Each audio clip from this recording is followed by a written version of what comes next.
We were singing the doxology here a few moments ago, and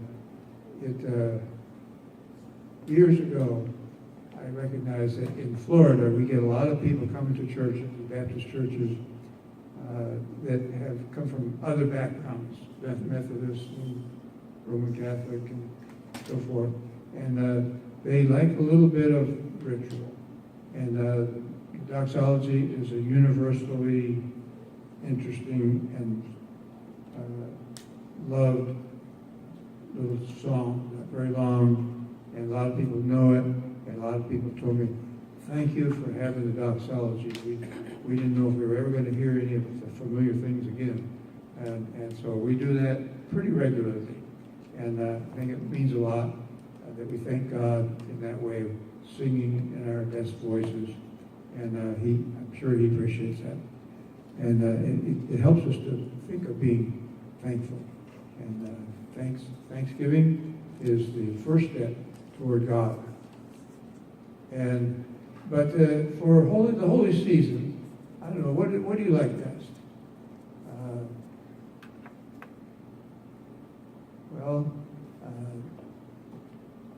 The first thing that comes up is Good Friday.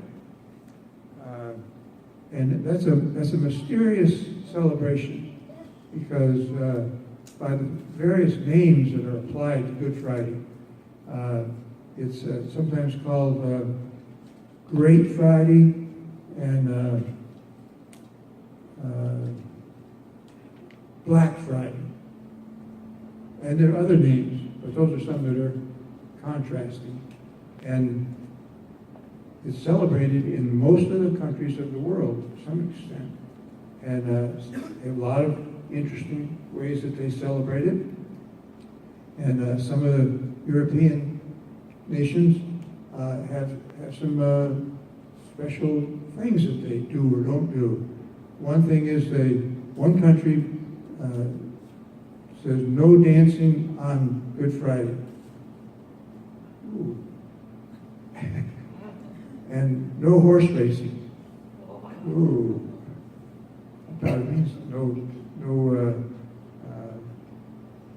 betting, what do you call that? Anyway, so that's, and I remember when I was a kid, we had a lot of Roman Catholic people in my community. And between 1 and 3, they were always afraid to say anything, to do anything, and they would have to fast. That was probably the only time they fasted all year long. And they didn't fast very well, but they were conscious of it anyway. And so we didn't do that in the church that I attended, but I was impressed that they were trying to do something what they considered to be holy for the Holy Week. And but one of the favorite things that I have, and I don't know if this is your favorite or not, is the story of the thief on the cross. This is Jesus is in the middle of two malefactors, and I've preached on this verse a number of times.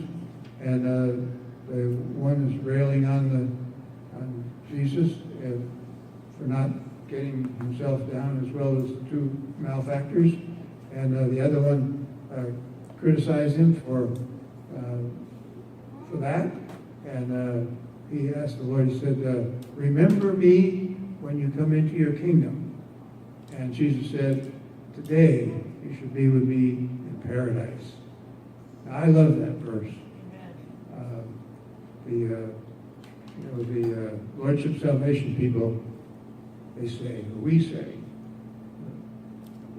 the Lordship Salvation people hate that verse because it shows that this man was born again and became a believer in Jesus and received everlasting life without doing anything but believing in Jesus. He was not able to walk down the aisle. He was not able to get on his knees. He was not able to do anything. He was hands nailed and his feet nailed to the cross, and yet he had that moment of belief in Jesus, and Jesus gave him everlasting life. And I know that the Worship Salvation people criticize that some, but they just don't like that verse because it's a very, very important verse, because it demonstrates right there on the cross when Jesus was there the true plan for people to become believers in Jesus by simply believing in him for everlasting life. So that's a really important verse, and that's in the Gospel of John, of course, and that's got to be one of our favorite ones. And also in that event where those three were on the cross, he mentioned, in your kingdom, remember me when you come into your kingdom. And I love that because people not speaking of the kingdom much. I don't know who has a corner on the doctrines of the kingdom, but it's somebody else.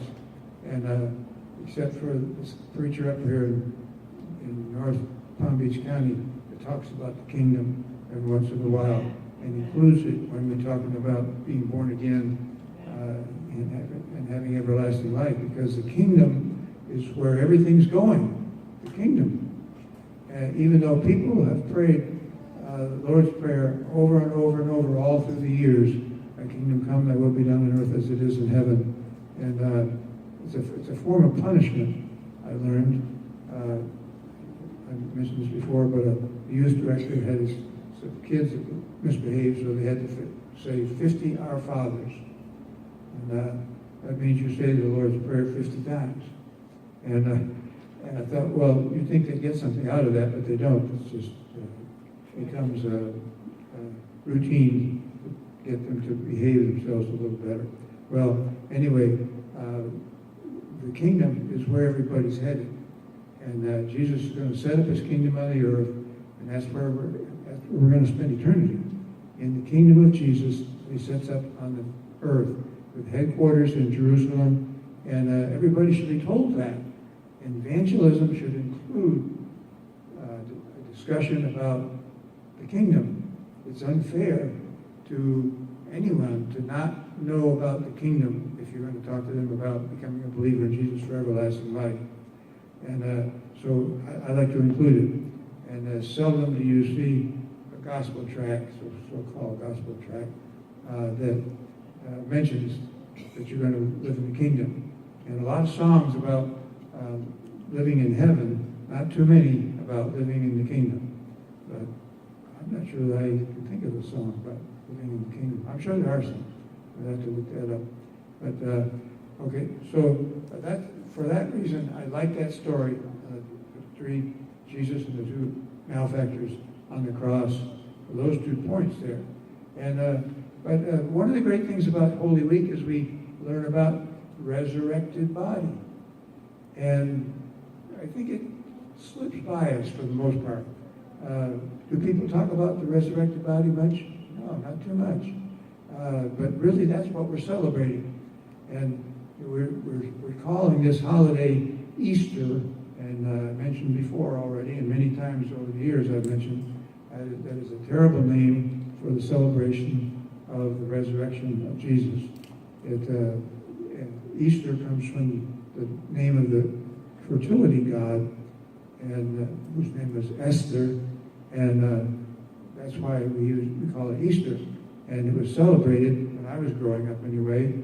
My mother would put these little green stripes of cellophane that would make a little imitation grass, and she'd make a little nest, and she'd put some jelly beans in there, and then she'd hide them in our drawer, in our bureau where we used to keep our clothes, and pretend that they were hidden, and we'd claim that the Easter Bunny brought those. I suppose a lot of people, like all of you folks, had that similar experience. And so it doesn't have anything to do with Resurrection Sunday. It's about fertility. Rabbits are very fertile. No, that's not the right word.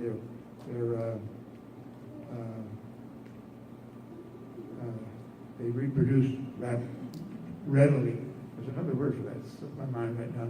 I even took my brain pill this morning. remember the name of it.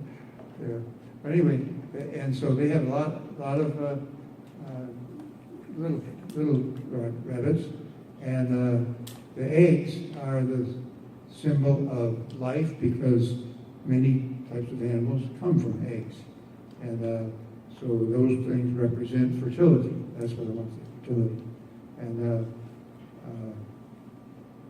so that gets pretty mixed, picked up.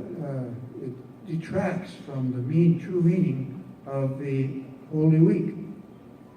So, you know, we had fun with the Easter egg, and major churches, big churches right here in Palm Beach County, have Easter egg hunts. It's not hard to believe. I was reading some material from one of the seminaries I attended, and they were having a pumpkin carving contest for Halloween. Who would possibly do that? Halloween is a celebration of the devil, and I can't believe that they're doing that on a seminary, Baptist seminary. I almost wrote them a letter, but I just I didn't do it. If they do it again, I might have to say something to them. I don't think they understand what Halloween is all about. Well, anyway, so big churches, and then they had the rolling of the eggs in the White House lawn, and it's a shame that in a Christian nation people are still doing those things.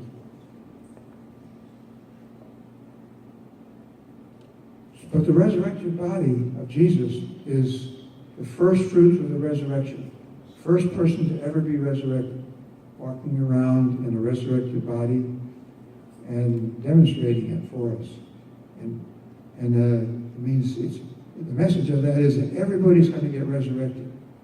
Some will be resurrected to live with Jesus forever, and some will go be resurrected to live in the lake of fire, which is a place of torment. But everybody's going to get resurrected, even though they don't believe in it. Many people don't believe in resurrection. Many religions don't believe in resurrection. But it's going to happen, and then they'll become believers in it. And they'll wish that they had believed in Jesus for everlasting life. So the resurrection of Jesus on Resurrection Sunday was a very important event. And they changed the day of worship from Saturday to Sunday because of that. That's why we go to church on Sunday, because Jesus was resurrected on Sunday, not on the Sabbath day. Saturday is Sabbath, and the Puritans were very confused people. They came over here and they declared that Sunday was the Sabbath. And so for many years they still call Sunday the Sabbath day, and they call Sunday school Sabbath school. And I'm so sorry for them. They're confused about some other things too, but that's one of them.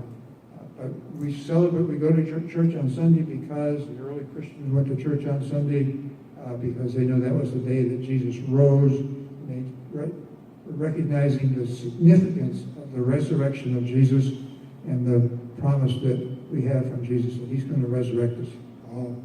And then I remember how important the miracles are. And there are lots of miracles in the Bible, and the Apostle John picked out a certain number of them to put in his gospel to help to convince people to believe in Jesus for everlasting life.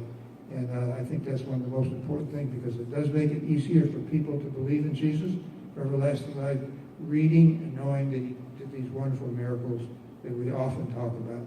Then we had good media for the resurrection. There was video. I don't mean by cameras or cell phones, but people actually did see Jesus in His resurrected body. He walked around among people, and the Bible says 500 people saw Him and more in His resurrected body.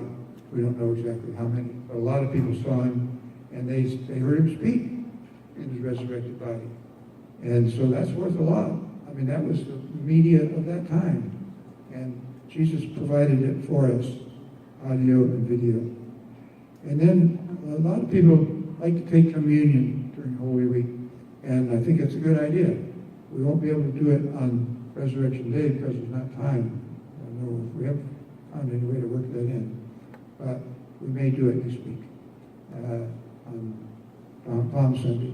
Because with communion, we show the Lord's death till he comes. And we do it in remembrance of him. It's a wonderful thing to do for celebration of Holy Week. And it becomes especially meaningful. And then some people are making specific plans for the resurrection. They're practicing cryogenics. That's where you have your body frozen. And it's quite a process, I understand. I read a little bit about it. They cool your body down as soon as they possibly can because they don't want your brain to get cooked. And then they put you in a freezer, and they have those places where they have freezers. I saw on Wikipedia they have a picture of these frozen tubs or something like that. It's about this high, it looks like. I must be standing up in there. I don't know. And they're trying to keep their bodies frozen. Perhaps someday they think somebody will figure out how to revive them. Well, you got to give them credit for thinking in those terms, but they haven't paid attention to the scriptures.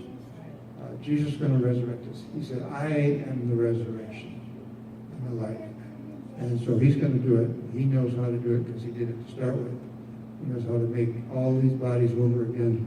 And so cryogenics is out for Christians. We're not going to try that. And people say, well, is it okay to have your body cremated? Well, yes, you can do that. Jesus can resurrect the ashes. And most of those ashes are really bones. Bones really don't burn very well. And so they put them in a grinder. It sounds a little bit like a coffee grinder. And I witnessed this. And then they put them in your urn or whatever you get them in. If you don't buy the urn, they put them in a little cardboard box for you. And Jesus can resurrect those things as well. But when you put your body in the grave, people could be thinking that the body's in there, and that's where it's going to come out from when it's resurrected. And it's true.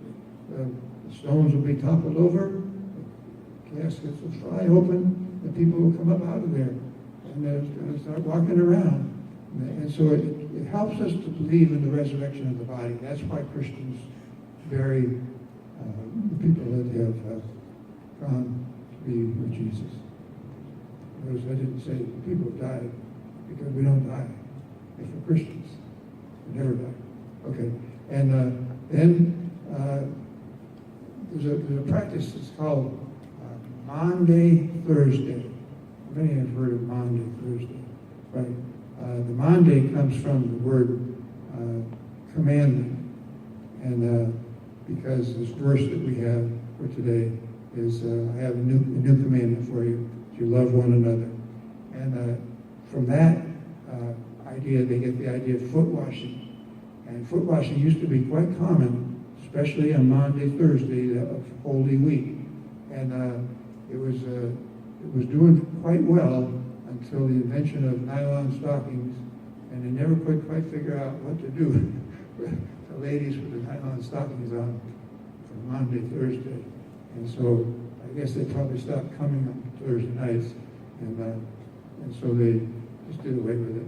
Anyway, it used to be a favorite. And some churches really do it. Actually, it's in our Constitution that we approve of foot washing, but we've never done it that I know anything about. And we like Holy Week because we have the pageant and the little children marching around in here, and we have those signs that say He is risen, and all those other messages on those signs, and they have the pictures taken with those signs, and those things get into the photo albums, and the children remember the images of them marching around holding the signs, and it's very effective. And we love to watch the little children marching around, having a good time, carrying those signs. They may not remember too much about it, but the signs, I think they're going to remember those things on there. He is risen, things like that. And so that's a favorite for Holy Week with me. And then we also like to get dressed up on Resurrection Sunday. And a lot of people like to do that. But not everybody does it. But it's kind of fun to get dressed up on Resurrection Sunday. And however, that one's, I don't know if that's going to be anybody's favorite. So I don't know what your favorite thing would be out of all those things that people enjoy doing on Holy Week. But that's what we do, and some of why we do it. And I hope you enjoy whatever it is you like best. And so encourage people to come to our pageant. A lot of our people come only for the pageant. They come to Christmas pageant and the Easter pageant. And we have about this many people or more that come only on those two occasions. So talk it up, and let's see if we can get some more people to come. We have a good pageant, always. Everyone has been better than all the ones we've had before. They just continue to get better. And so pass those cards out to people who might be able to come and talk about it to people. Let them know that we have one. To our high school, tell them where it is, how to get there. Pick them up if you can, put them in your car, bring them up here, and try to get here a few minutes before it starts at least. No, that's not right. What time do you want them to come? 9 o'clock? No later than 9:30. Right. And the crowd will come if you talk it up and invite people to come. So do that. And it will be a wonderful conclusion for Holy Week. And one of the best things we do is our pageants. Okay. Now, main thing, though, in our celebration of Resurrection Sunday is that you're going to be in the right resurrection.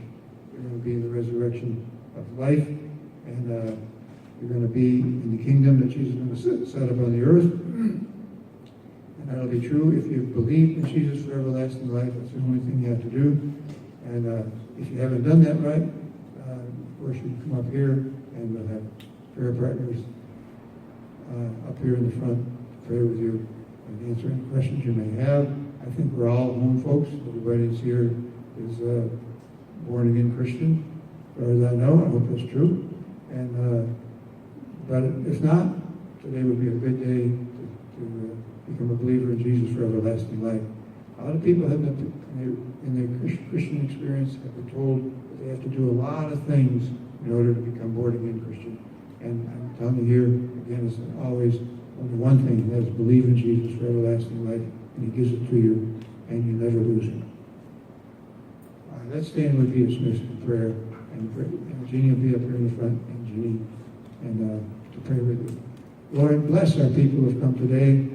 Put protection around them, put angels around them to go with them every place they go, and give them encouragement to celebrate the holy season, and especially Holy Week, and help us have a good turnout for Palm Sunday next week. We will have palm fronds here for everybody.